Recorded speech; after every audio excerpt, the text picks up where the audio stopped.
moments ago, well, I thought he was going to come on and announce it on the show. I guess there were some trigger-happy PR people out there. But nevertheless, the big news is, as I mentioned, by the way, on my thoughts column earlier today, Cris Cyborg has signed with Bellator MMA. They just released this statement saying that the deal is the largest of its kind in women's MMA history.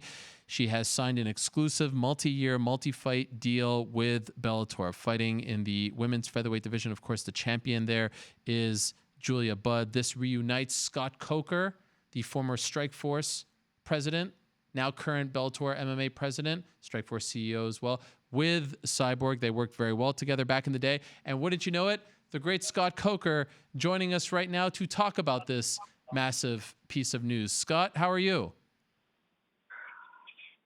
How are you? I'm doing well. Congratulations on this. Now the press release states largest deal of its kind for women's MMA. How do you know that to be true? Well, I feel it is true because, we did some research on what the athletes were getting paid, and I don't want to get into what our deal is with Cyborg, but, there were some documents that were released in court filings and in different California state lawsuits and that sort of thing. So we put it all together. We said, I think we have the biggest contract put together in the history of female MMA, so let's go with it. And we feel very confident about saying that. Cyborg is very happy.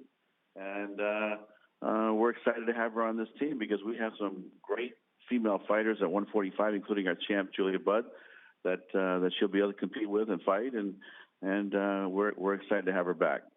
How many fights did you sign her for? Well, I can't get into all the details, but I can tell you this is multi-fights, multi-years. And, I think that she's, really as far as what's left in her gas tank, I think she's got a ton left. And whether she fights for 2 or 3 or 4 more years, we feel that she'll be with us until she retires one day.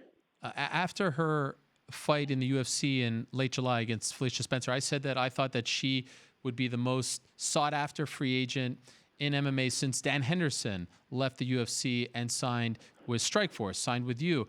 I'm wondering, what were the negotiations like? Were you competing against a lot of other suitors, or were you guys always the front runners?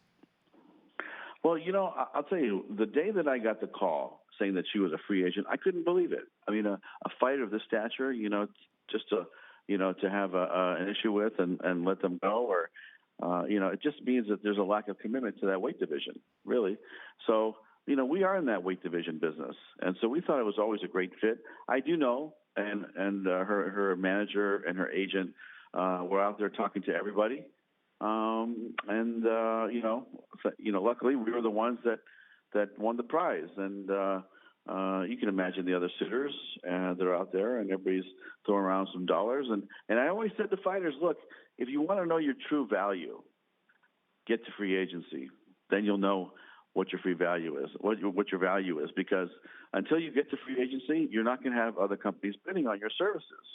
And that's what Cyborg did. She was a unique situation where she became a free agent right away.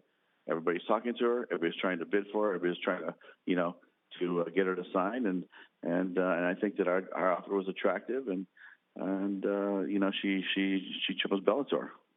How did you feel about the way her run with the UFC ended, the abrupt ending, the back and forth with Dana White, the things that were said? It got a little ugly there towards the end. How did you feel about all that? I mean, that's all unnecessary. I mean, to me, it's like, look, she is the greatest female fighter of all time. I don't care what anybody says. And I think I know the female division as well as anybody. And the history of the female division. So to me, it's like, look, it's unnecessary. Am I surprised? No. It's just, someone trying to come at her, trying to devalue her. But come on, we all know what the value of Cyborg is. And I think we represented it in our deal. So, to me, she is, like I said, has a lot left in her gas tank. We got great fights ahead for her. And I'm excited to get in the cage as soon as she's ready to go. So even though she recently lost to Amanda Nunes, you still consider her the greatest female fighter of all time?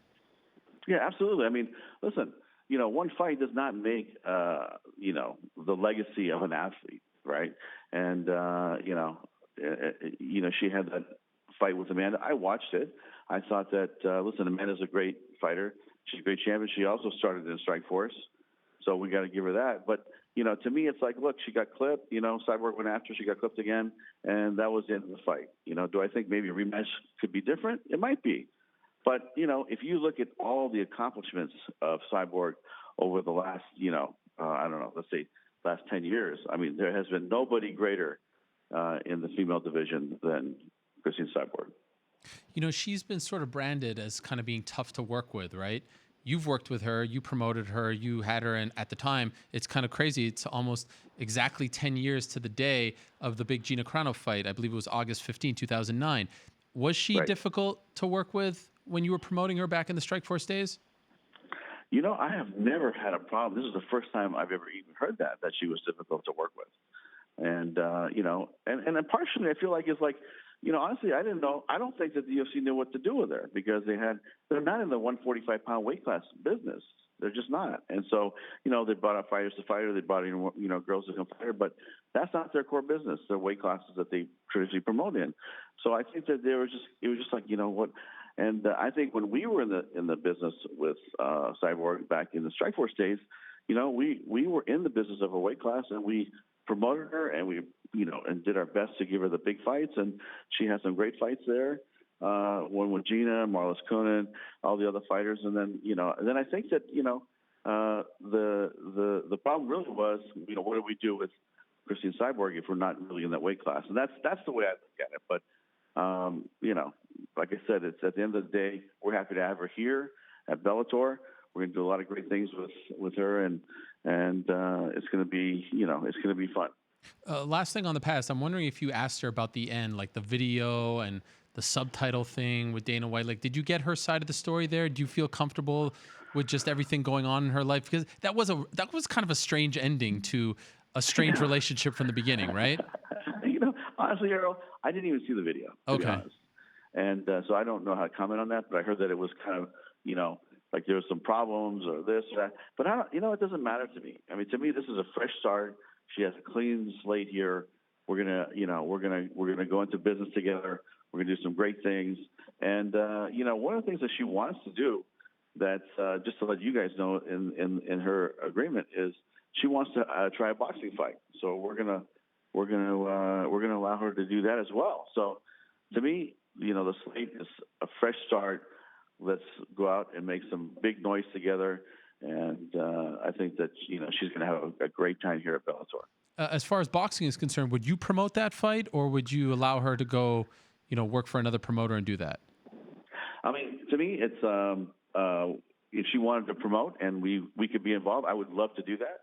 But if it made more sense for her to work with somebody else, and just as long as we had a synergy with the promotion, I think that it would be great. I mean, either way is fine with me. Is her debut set yet? No. Listen, this just all came down. Honestly, the signature is still wet from the ink. This came in, this morning, and then everybody starts scrambling to get the news out because, as you guys are very, very sharp and on top of things and would figure this out sooner than later. So we wanted to get the news out, and but honestly, that signature page came in, 30 minutes before we made the announcement. Will her first fight be against Julia Budd for the belt? Has not been determined. The date, the location, everything like that, the opponent, it just hasn't been determined. But, we're going to have her come up to San Jose to the fight this weekend, the Bader versus Congo event on DAZN. And we're going to sit down and talk about, her training camp, when she wants to fight, when she wants to get back into the cage. Would it be a fair guess to say her first fight would be for the belt? Like, is that what you're leaning towards right now? What are you feeling right now? Because there's no one bigger than her, right? Greatest female. Like, why wouldn't she want? Usually, I'd say win a fight, work your way in, but right? Yeah, absolutely. I mean, listen, she and Julia would be an amazing fight. I think Julia has been just kicking ass on this. I think she's like on a 7 or 8 fight win streak. That would be an amazing fight to start her career in Bellator. But we just haven't talked about it, Ariel. But these are things that we will talk about. I haven't talked to Julia about it.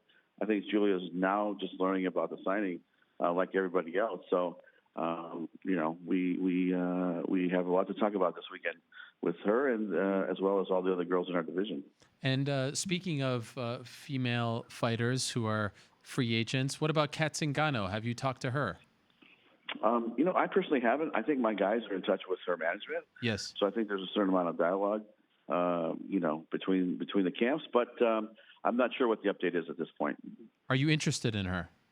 Yeah, absolutely. We're interested in any free agent that can move the needle, provide great fights for us, and we feel, is a TV star. So I think Kat would fit into that box. It's just, I'm just not sure where my guys are at. Some kind of featherweight division you would have. You got Cyborg, Julia Budd. You could sign Kat Zingano. I mean, that's a who's who right there. Yeah, I mean, and, it's with that fight with Julia Budd, who knows? I mean, Julia is a talented athlete. And, Yes. She had a great stand-up striking career even before she got into MMA. And the first time I heard about Julia was, I think that someone told me that she beat Gina in a stand-up fight, in a Muay Thai fight. And I couldn't believe it, And so, because Gina was so talented, so I go, she must be really good. So, well-rounded fighter, as good as anybody. And I think that those fights ahead for Julia, for Cyborg, but we have 3 or 4 different girls that could come and compete with Cyborg.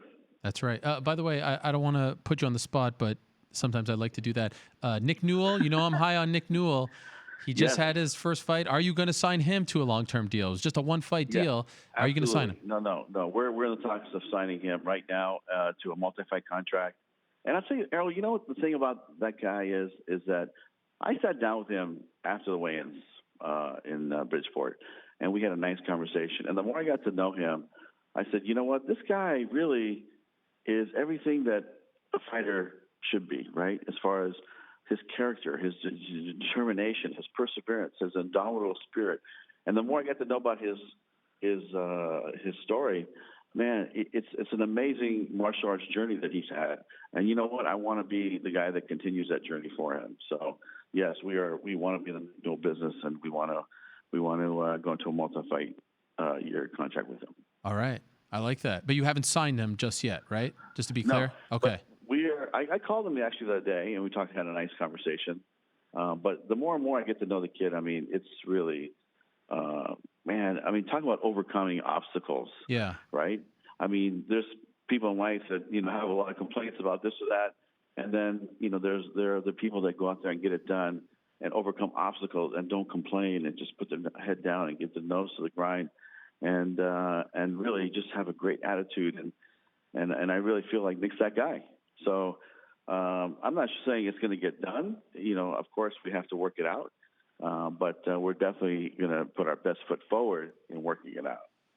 Exciting time for Bellator MMA. You had that show just a couple of weeks ago right here in Connecticut. 14 fights, 14 finishes. Great card. You got the card this weekend, as you said. The quote-unquote best heavyweight on the planet, Ryan Bader, defending his title for the first time against Czech Congo. And, of course, the start. Why are you laughing, Scott? Because I think you're taking a shot at me. No. Man, because of what I said. I said the quote-unquote. I really believe it. I believe if you put Stipe in there with him, I think Ryan Bader would beat him. So that's just how I feel. Scott, no shots. I just wanted to emphasize the statement. Listen, I like when Scott Coker makes bold statements. I like this, Scott. The little, it's good. It's good. It's good for everyone. Well, Ryan Bader is fighting against Czech Congo, but it's also the start of the featherweight tournament, the 16-man featherweight tournament. First 8. Is it 8 fights? What is it? Yeah. Yes, you have 4 fights. 4 fights. Athletes in the featherweight division. Yes. It's the launch of our featherweight tournament, which will continue on September 28th in Los Angeles. That's right. And so it'll be Daniel Strauss fighting Campos, Pat Curran fighting Borix. We have Taiwan Claxton fighting Emmanuel Sanchez. And then we have Cecilia versus Pedro Carvalho.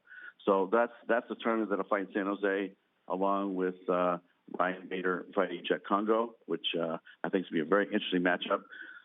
And the featherweight tournament will be all year long. Again, it's a 16-man tournament, not a 8-man tournament. And then they'll continue. And then the pairing show, the pairings of the tournament actually will be live on DAZN as part of our DAZN show on the 28th in LA. So on the 28th, everybody that leaves the stadium that night will know who's fighting who, when they're fighting and what side of the bracket they'll be on. Oh, wow. I like that. Like we talked about a couple of weeks ago, sort of a nod to the Japanese way of doing things. And the best part about Saturday is, I've said historically, I don't like when you guys go head-to-head with the UFC because there's only so much capacity in my brain. But the best part is UFC's done at around 5. Your card starts at 6:45. It's going to be a great day. You can literally sit in front of the TV for like 14 straight hours, and there's no conflicts. You can watch it all. Everyone's saying kumbaya. No one's competing. It's going to be a beautiful day on Saturday. So I like it very much. I love it. Mixed martial arts for everybody. Yes. Scott, thank you for doing this on such late notice, and congratulations. Why are you laughing again, Scott? Why you keep laughing at me? I'm laughing because, listen, you know the text we were having back and forth. Yes. Listen, it's all good. All love, man. You're doing a great job, and, it's... I'm very greedy, Scott. Fight. Yeah, listen, I love it. Yeah, that's why you're successful. Thank you. So you're doing a great job, like I said, and I've seen you come up from... That first gig you had over, was it on AOL or was it at the AOL building? MMA Rated, Wasserman Media Group. I was there, man. I lived that experience with you. You did. So we've been friends for a long time, and I'm really proud of everything you're doing, man. You're doing a great job, and we'll have more information coming soon. Yeah, just next time, break the news on my show. I'm on the air. It'd be nice, but that's all. Here's my last plug. Listen, the Beta fight with Congo live on DAZN 7:00 Saturday night. Thank you, Scott. Appreciate it. Bye-bye. All right, there he is, Scott Coker, breaking some news today. It's good to do a show on a Tuesday, right? You get some breaking news. Cris Cyborg has officially signed, and I failed to mention some other names, but Janae Harding is an up-and-comer. Of course, Leslie Smith is out there. So all of a sudden, Bellator very much in the women's featherweight division business. Hello, everyone. It's Ariel Helwani. I just came here to thank you for watching our ESPN YouTube channel. It's the best. You know what else is the best? The ESPN app. You can get highlights, analysis, all that stuff and more. And if you want premium content and live streaming sports, there's only one place for all of that. It's ESPN Plus.